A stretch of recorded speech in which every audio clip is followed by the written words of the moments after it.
lo que hicimos es concentrar nuestras fuerzas al jueves 24, ¿no?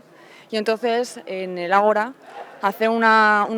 charla donde diferentes profesores hablasen no solamente de la LOMCE, sino en general, por ejemplo, del cambio en las becas que ha habido, que nos parece muy importantes y esenciales, que todo el mundo tiene que saber.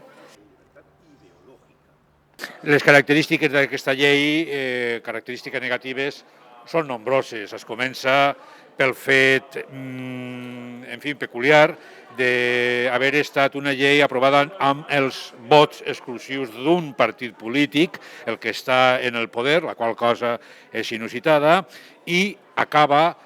fixant una sèrie de privilegis per l'ensenyament privat i concertat difícilment justificables, com per exemple subvencionar col·legis que discriminen els alumnes per sexe. La llibertat d'ensenyament només es defensa en una escola laica, plural, democràtica i participativa, que és l'escola pública, la universitat pública, que a més a més, avui per avui encara, en general, és molt millor que l'ensenyament privat. La comunitat educativa no està en absolut d'acord amb les polítiques que estan aplicant des de Madrid i des de València i que estem cansats de retallades, estem cansats d'un atac sistemàtic al professorat i estem totalment en contra de la llei, la LOMQE, que acaba d'aprovar el ministre Wert. S'han reduït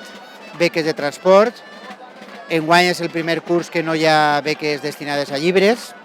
s'ha augmentat la ràtio i tot això està fent que es produïsca un deteriorament de l'ensenyament públic i els alumnes no estan rebent l'educació que pertoca.